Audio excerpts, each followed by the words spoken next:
Pernah dengar pepatah, jangan membakar diri sendiri untuk menghangatkan orang lain. Ini adalah pengingat yang kuat yang berkaitan dengan kebijaksanaan Stoik kuno tentang pentingnya menyeimbangkan kebaikan dengan merawat diri sendiri. Namun, di zaman sekarang banyak yang terlalu berusaha untuk terlihat baik, hingga mengubah tindakan mulia dari kebaikan menjadi kebiasaan yang merusak diri. Kita sering didorong untuk memberikan lebih, melampaui batas, demi orang lain, tetapi dengan harga berapa?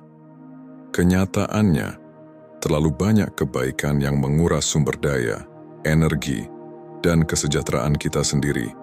Bukanlah suatu kebajikan, melainkan jalan menuju kehancuran. Banyak orang kehilangan arah, memberikan begitu banyak dari diri mereka, hingga akhirnya merasa kosong, tidak dihargai, dan kelelahan. Ini adalah tragedi modern di mana niat terbaik membawa hasil yang terburuk. Stoikisme menunjukkan jalan lain, cara untuk murah hati tanpa kehilangan diri sendiri, cara untuk berbuat baik tetapi juga baik kepada diri sendiri. Ini mengajarkan seni kedermawanan yang seimbang, memastikan bahwa tindakan kita memperkaya kehidupan orang lain sambil menjaga kesejahteraan kita sendiri. Dalam video ini, kami akan mengungkap bagaimana prinsip-prinsip Stoik dapat membantu Anda menetapkan batasan yang sehat, sehingga kebaikan Anda menjadi sumber kekuatan, bukan pengurasan. Kita akan menjelajahi bagaimana memberi tanpa kehilangan, mencintai tanpa terluka, dan hadir untuk orang lain tanpa menghilang dari hidup kita sendiri. Tetaplah bersama kami saat kami membahas garis tipis antara kedermawanan dan mempertahankan diri, dipandu oleh kebijaksanaan Stoik. 1. Jangan membakar diri sendiri untuk menghangatkan orang lain. Kebaikan yang berlebihan dapat menjadi jebakan, sesuatu yang Marcus Aurelius, seorang filsuf Stoik bijak, akan memperingatkan kita. Bayangkan diri Anda sebagai seseorang yang selalu terburu-buru membantu orang lain, tidak pernah mengatakan tidak. Ini seperti memberikan potongan-potongan dari diri Anda sampai tidak ada yang tersisa. Anda menjadi orang yang selalu ada untuk orang lain, tetapi ketika Anda melihat sekeliling, Anda menemukan diri Anda berdiri sendirian di saat Anda sendiri membutuhkan. Ini bukan hanya tentang berbuat baik, tetapi juga berbuat baik kepada diri sendiri. Markus mengingatkan kita bahwa tugas pertama kita adalah kesejahteraan kita sendiri. Tanpanya, kita tidak benar-benar bisa hadir untuk orang lain.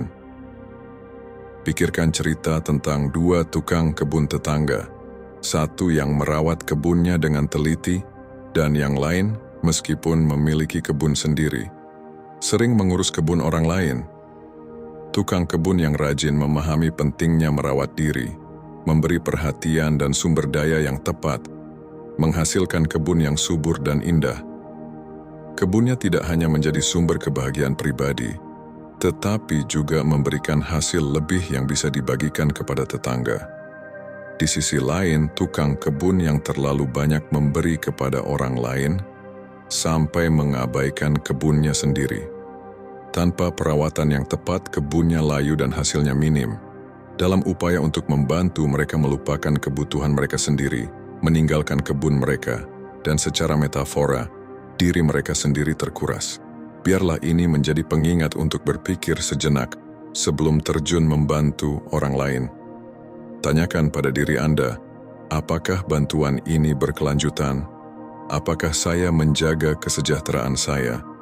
Stoik kuno akan mendorong kita untuk mempraktikkan stoisisme dengan menetapkan batasan yang sehat, memastikan bahwa dalam upaya kita untuk berbuat baik, kita tidak lupa berbuat baik kepada diri sendiri. Setelah semua, Anda tidak bisa menuang dari cangkir yang kosong.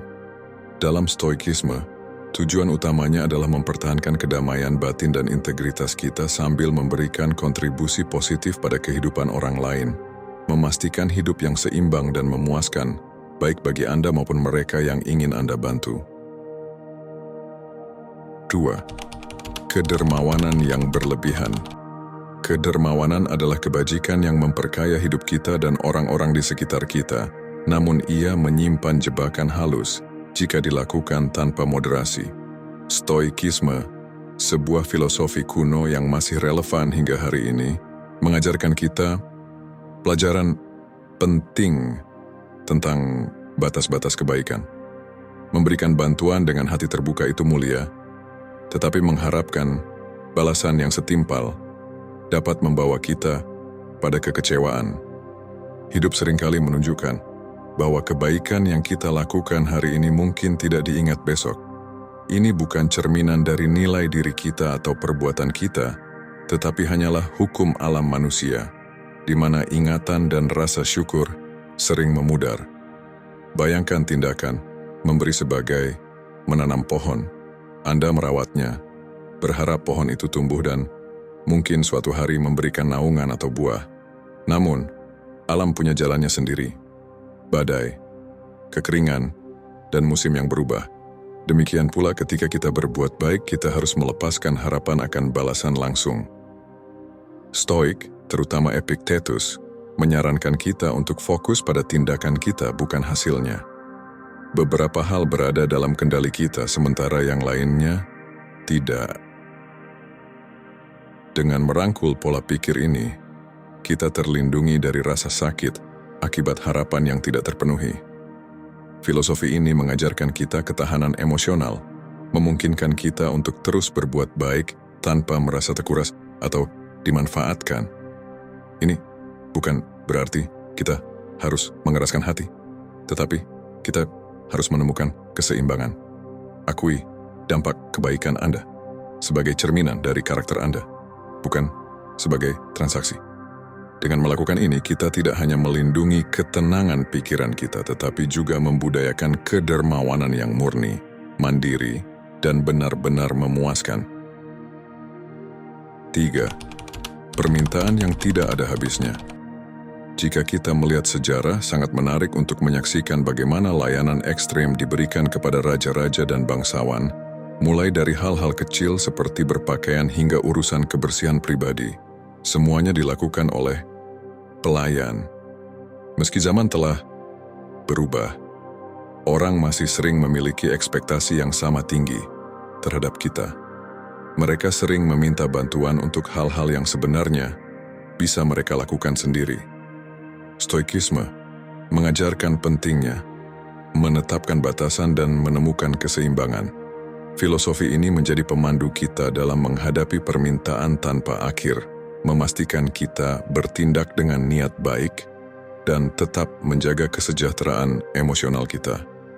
Stoikisme bukan berarti menolak membantu, tetapi tentang menemukan titik tengah, mendukung orang lain tanpa kehilangan diri sendiri. Misalnya, ada kisah tentang seorang ibu dan putrinya yang sudah dewasa. Sang ibu, karena cinta, merawat putrinya secara berlebihan hingga sang anak tidak belajar bertanggung jawab. Namun, ketika ibu itu meninggal, sang putri justru menemukan kemandirian. Kisah ini mengajarkan bahwa niat baik yang berlebihan bisa menghalangi pertumbuhan orang lain. Marcus Aurelius pernah berkata, "Tugas seorang manusia adalah berdiri tegak, bukan untuk disandarkan oleh orang lain." Pesan ini mendorong kita untuk mendorong kemandirian dalam diri orang lain dan diri kita sendiri. Seneca juga menambahkan bahwa hubungan yang dibangun karena keuntungan akan berakhir saat keuntungan itu berhenti. Ini mengingatkan kita untuk membangun hubungan berdasarkan rasa hormat dan pemahaman, bukan transaksi semata. Dengan menghargai diri kita sendiri bukan karena apa yang kita berikan, tetapi karena siapa kita menciptakan hubungan yang lebih tulus. Filosofi Stoik ini mengajarkan kita untuk menggunakan kebaikan dengan bijak, menetapkan batasan untuk melindungi kesejahteraan kita, dan tetap mendukung orang lain tanpa mengorbankan keaslian diri kita. 4. Menjadi terlalu mudah dieksploitasi. Stoikisme mengajarkan kita pelajaran penting tentang ketahanan dan pengendalian diri. Ini bukan hanya tentang berbuat baik kepada orang lain, tetapi juga tentang menetapkan batas yang jelas untuk melindungi ruang pribadi kita. Terus-menerus memberikan diri kepada orang lain tanpa batas bisa membuat kita dipandang sebagai sosok yang lemah. Orang mungkin melihat kebaikan kita sebagai kesempatan untuk memanfaatkan kita. Ketika kita mulai berkata, "Tidak," dengan tegas, sesuatu berubah. Kita tidak lagi menjadi orang yang selalu siap menerima semua permintaan. Ini menunjukkan bahwa kita menghargai waktu dan energi kita, serta layak dihormati. Shigeru menyatakan, "Apa yang kamu pikirkan tentang dirimu jauh lebih penting daripada apa yang dipikirkan orang lain." Dengan menetapkan batasan dan disiplin diri, kita melindungi kesehatan mental dan emosional kita, serta mendapatkan rasa hormat dari orang lain. Kekuatan untuk mengatakan tidak adalah transformasi besar. Ini adalah pernyataan tentang harga diri dan penghormatan terhadap diri sendiri. Namun perubahan ini tidak selalu mudah. Seringkali, ketika kita selalu tersedia untuk membantu, orang lain mungkin melupakan kita di saat-saat kebahagiaan dan hanya mengingat kita saat mereka butuh bantuan.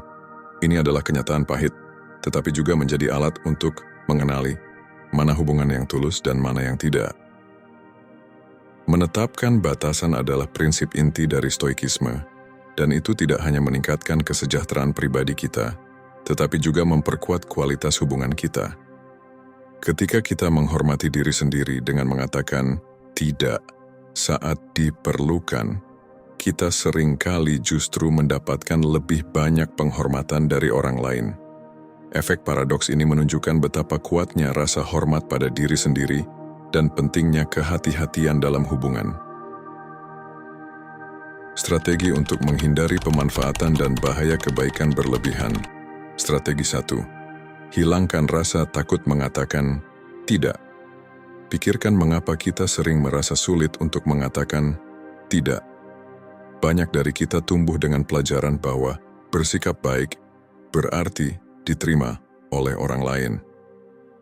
Ketakutan akan penolakan ini tertanam sejak kecil dan membentuk keyakinan bahwa nilai diri kita ditentukan oleh seberapa banyak kita bisa mengakomodasi orang lain. Namun, stoikisme mengajak kita untuk melawan pola pikir ini dan menjalani hidup dengan pilihan yang disengaja, bukan berdasarkan ketakutan atau kebiasaan masa lalu. Sebagai orang dewasa, kita memiliki kebebasan untuk mendefinisikan ulang hubungan kita.